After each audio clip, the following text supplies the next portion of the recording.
नमस्कार, मैं हूं विकास भदौरिया। खबर पक्की है में आपका स्वागत है। हमारे इस बेहद खास शो में हम आपके सामने लोकसभा के दावेदारों की सूची हर लोकसभा के क्रमवार तरीके से रखते हैं। हम आपको ये भी बताते हैं इस कार्यक्रम में कि किस सीट पर समीकरण क्या बन रहे हैं और क्या बिगड़ रहे हैं, किस दावेदार की स्थिति मजबूत है, किसका टिकट कंफर्म होने वाला है और किसका टिकट आरएसी है या फिर किसका टिकट वेट लिस्ट ही रह जाएगा। तो आज हमारे शो में हम कुछ खास सीटों की बात करेंगे और उन सीटों पर हम आपको उम्मीदवारों के पैनल से अवगत कराएंगे और ये भी बताएंगे कि इस सीट पर दावेदार किस तरह के मोहरे बिठा रहे हैं ताकि उनकी जो सीट है वो कंफर्म हो जाए। तो चलिए अब बात कर लेते हैं भारत के पहले प्लान्ड सिटी यानी कि योजनाबद्ध तरीके से बनाए गए शहर चंडीगढ़ की।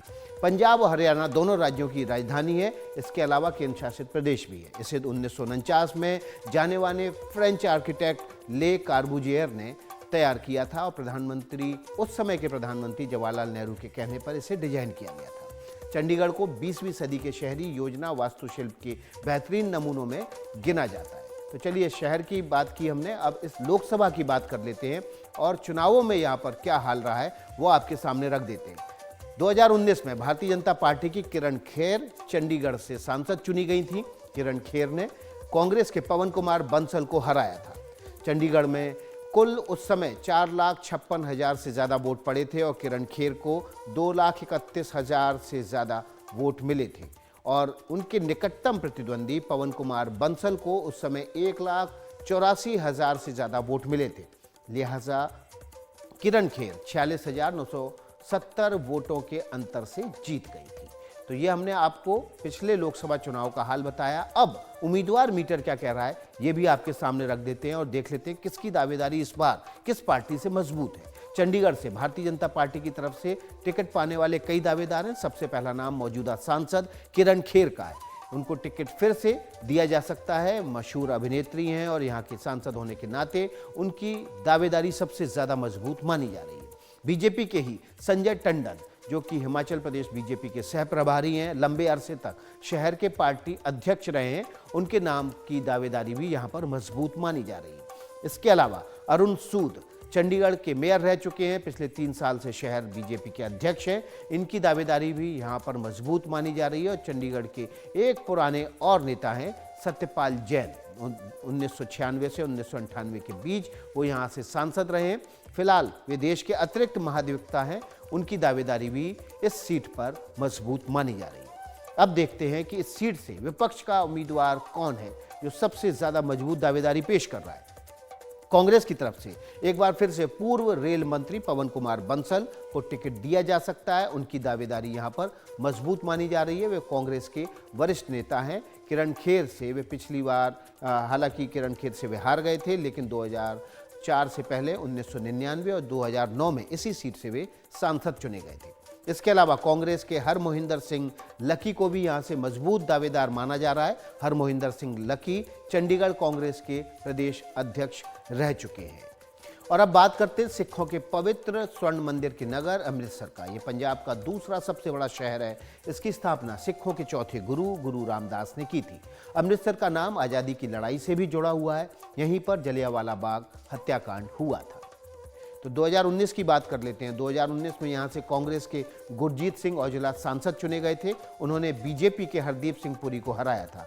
अमृतसर में उस समय कुल 8,59,000 से ज़्यादा वोट पड़े थे और गुरजीत सिंह औजला को 4,45,000 से ज़्यादा वोट मिले थे। उनके निकटतम प्रतिद्वंदी और बीजेपी के हरदीप सिंह पुरी को 3,45,000 वोट मिले थे, यानी कि पुरी 99,000 वोटों के अंतर से औजला से हार गए थे। लेकिन उम्मीदवार मीटर क्या कह रहा है अमृतसर लोकसभा सीट का, वो भी आपके सामने रख देते हैं। और सबसे पहले बात कर लेते हैं कांग्रेस की। कांग्रेस जिन उम्मीदवारों पर दाव लगा सकती है उनमें सबसे पहला नाम मौजूदा सांसद गुरजीत सिंह औजला का है। अमृतसर के मौजूदा सांसद हैं। औजला की दावेदारी यहाँ पर काफ़ी मजबूत माने जा रही है। इसके अतिरिक्त मजबूत दावेदार और कौन है? वरिष्ठ नेता जिनका नाम अमृतसर सीट के लिए लिया जा रहा है वो है ओम प्रकाश सोनी। पंजाब के उप मुख्यमंत्री रह चुके हैं और इनकी दावेदारी मजबूत मानी जा रही है। पूर्व क्रिकेटर नवजोत सिंह सिद्धू की दावेदारी भी मजबूत मानी जा रही है। वे पंजाब के उप मुख्यमंत्री रह चुके हैं। धुआंधार भाषणों वक्तव्यों के लिए मशहूर नवजोत सिंह सिद्धू को भी इस सीट से मजबूत दावेदार माना जा रहा है।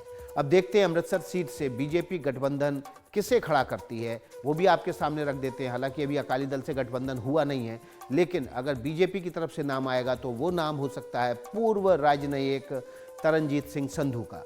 वे आजकल इस लोकसभा में काफ़ी सक्रिय हैं। उनका लंबा राजनयिक करियर रहा है। डिप्लोमेट के तौर पर वो दुनिया के अलग अलग देशों में राजदूत रहे हैं। अगर सीट से अकाली दल से गठबंधन हुआ तो यहाँ से ज़्यादा संभावना पूर्व विधायक अनिल जोशी की है और ये माना जा रहा है कि वो मजबूत दावेदार यहाँ पर हैं। इसके अतिरिक्त राजिंदर मोहन सिंह छीना और शिक्षा के क्षेत्र में इनका काफ़ी बड़ा नाम है, उनकी भी दावेदारी मजबूत मानी जा रही है। पंजाब बीजेपी के उपाध्यक्ष है और अमृतसर से 2017 में उपचुनाव भी लड़ चुके हैं। बीजेपी इनके नाम पर भी विचार कर रही है। इसके अतिरिक्त हरविंदर सिंह पंजाब बीजेपी के नेता हैं, इनका नाम भी टिकट के लिए अमृतसर से मजबूत दावेदारों में गिना जा रहा है। तो हमने आपके सामने अमृतसर और चंडीगढ़ 2 लोकसभा सीटों का हाल रखा। अभी छोटा सा ब्रेक लेंगे और ब्रेक के आगे आपको दिखाएंगे किशनगंज लोकसभा सीट पर किसकी है मजबूत दावेदारी।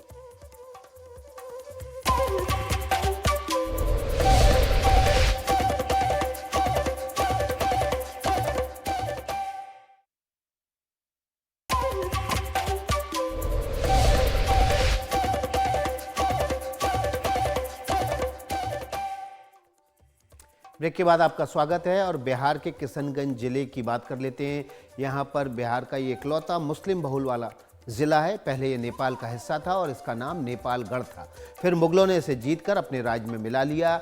यह महानंदा नदी या महानंदा जैसी कई नदियाँ बहती हैं। और देखते हैं इस ज़िले की किशनगंज लोकसभा सीट का हाल। तो यहाँ पर क्या 2019 में हुआ वो हम आपके सामने रख देते हैं। 2019 में किशनगंज से कांग्रेस के मोहम्मद जावेद सांसद के रूप में चुने गए। मोहम्मद जावेद जेडीयू के सैयद महमूद अशरफ को उन्होंने यहाँ पर मात दी थी। किशनगंज में कुल 11 लाख वोट पड़े थे उस समय और जीतने वाले प्रत्याशी कांग्रेस के मोहम्मद जावेद को 3,67,000 वोट मिले थे, जबकि उनके निकटतम प्रतिद्वंदी जनता दल यूनाइटेड के सैयद महमूद अशरफ को 3,32,000 वोट मिले थे। कांग्रेस के मोहम्मद जावेद 34,000 वोटों के अंतर से यहाँ पर जीत गए थे। तो इस सीट पर उम्मीदवार मीटर क्या कह रहा है ये भी हम बता देते हैं आपको और रख देते हैं आपके सामने मजबूत दावेदारों के नाम। किशनगंज में सबसे ऊपर नाम मौजूदा सांसद मोहम्मद जावेद का है। कांग्रेस उन पर फिर से दाव लगा सकती है। वर्तमान सांसद होने के लिहाज से सीट पर उनकी मजबूत दावेदारी है और हो सकता है कि कांग्रेस एक बार फिर से इन पर भरोसा जताए। तो हम आपको अब इस खबर को बाद में दिखाएंगे, लेकिन सीधे ले चलते हैं आपको कांग्रेस मुख्यालय, जहां पर कांग्रेस की पहली लोकसभा उम्मीदवारों की सूची जारी की जा रही है। In Mumbai, 17th evening, the yatra will be culminated on March 17th. We invited all the India Party leaders to attend that Bombay rally. Our Congress President himself is writing a letter and sending an invitation to all of the India Party leaders. During this yatra, you are all aware of that. We are announcing lot many guarantees and promises to the people of the country. Basically, we announced Kisan Nyay, passing a law granting legal status to MSP in Parliament. This is the biggest demand from the farmer side. Congress party is committed to fulfill this promise when India is coming back into power. Then, Hissadari Nyaya, a socio-economic caste census to give more meaningful foundation to social empowerment and economic justice in the ownership of the nation's wealth and participation in the government. Yesterday, we announced the UN Nyaya, one of the biggest guarantee and promises relating to the youth of this country. The youth of this country are totally demoralized. The way in which unemployment is peaking in this country. To address that concern, we are very much committed. Congress party is very much committed. India coalition is committed. There is Bharti Bharosa, the Congress guarantee that it will create 30 lakhs job in central government. according to the published job calendar, which we have done in Karnataka. You know that our Telangana experience. Within these 3 months, we have given 35,000 youths job. Can you imagine that? You can verify. Therefore, whenever we are promising, we are fulfilling that. In Karnataka also done, Telangana also done. Now we are promising that 30 lakhs job will be created in the central government when we come into the power. Pehli Naukri Baki, Congress guarantee a new right to apprenticeship act. Just like Manrega, just like right to information, just like right to food, the right to apprenticeship act is going to be implemented. A private or public sector company to every diploma holder or college graduate below the age of 25. Apprentice will get a 1 lakh per year. That is 8,500 per month. The Congress guarantee is to new laws to ensure the highest standard of integrity and fairness in the conduct of public examination. Now you can see that every word leaking the examination is the biggest problem in this country. Our youngsters are lost their trust in these examinations now. We need to rebuild that trust. The Congress party is giving a new guarantees to ensure the highest standards of integrity and fairness for conducting the examination to prevent the paper leak. Then Congress guarantees to bring legislation to ensure better working conditions and social security for lakhs and lakhs of youth who seek employment every year in the gig economy.